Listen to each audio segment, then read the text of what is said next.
लोकसभा निवडणुकीत शिंदे गटाच्या विद्यमान खासदारांना उमेदवारी नाकारण्यात आली आणि त्यामुळे शिंदे गटात अस्वस्थता पसरली आहे। विद्यमान 3 खासदारांची तिकीटं कापण्यात आली आणि त्यामुळे आमदार देखील धास्तावलेत। पाहुयात या संदर्भातला हा रिपोर्ट। शिंदेंच्या खासदारांची तिकीटं कापली। शिंदेंना का घ्यावी लागतीये माघार? निवडणुकीचा सर्वे शिंदेंच्या विरोधात।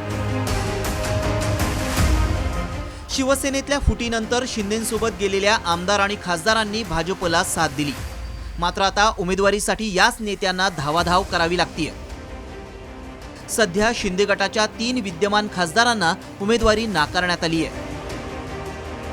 यात हिंगोलीचे खासदार हेमंत पाटील, रामटेकचे खासदार कृपाल तुमाने आणि यवतमाळ वाशिमच्या भावना गवळी यांचा समावेश आहे। हेमंत पाटील यांना 2 आठवड्यांपूर्वीच उमेदवारी जाहीर करण्यात आली होती, मात्र भाजपनं केलेल्या सर्वेक्षणातून त्यांचा पराभव दिसत असल्यानं त्यांना उमेदवारी नाकारण्यात आली। तर रामटेकमध्ये भाजपच्या दबावामुळे शिंदेंना कृपाल तुमाने यांच्याऐवजी काँग्रेस उमेदवाराला उमेदवारी द्यावी लागली।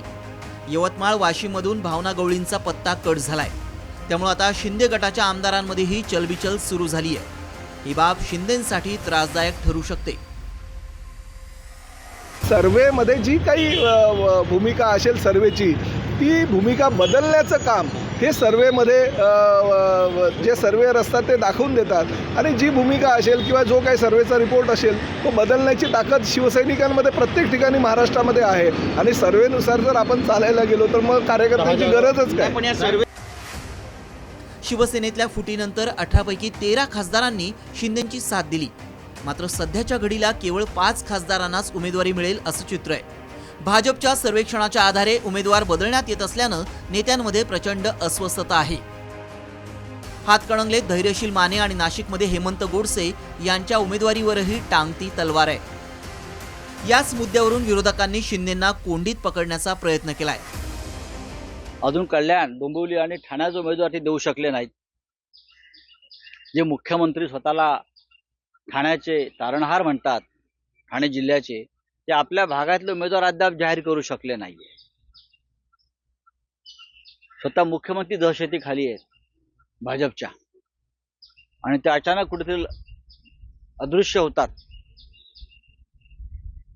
आगे आगे देखो होता है क्या। असल्या प्रश्नांना मी याकरता उत्तर देत नाही की असल्या अफवा पसरवणारे विरोधी पक्षाचे लोक आहेत आणि ज्या प्रश्नांना काही अर्थ नाही, ज्याला काही महत्त्व नाही, अशा गोष्टींना मी उत्तर देत नाही। मुख्यमंत्री महोदय, मी आणि अजितदादा पवार आम्ही सोबत आहोत। लोकसभा निवडणुकीत भाजपनं 400 पारचा नारा दिलाय, त्यामुळेच भाजपकडून दबाव तंत्र वापरलं जात असल्याची चर्चा शिंदे गटात दबक्या आवाजात सुरू आहे। केवळ भाजपच्या सर्वेक्षणाचा आधार घेऊन उमेदवारी नाकारणं ही बाब शिंदे गटातल्या बहुतांश नेत्यांना पटलेली नाही। त्यामुळे लोकसभा निवडणुकीसोबत याचे पडसाद विधानसभा निवडणुकीतही उमटण्याची शक्यता नाकारता येत नाही। ब्युरो रिपोर्ट, साम टीव्ही।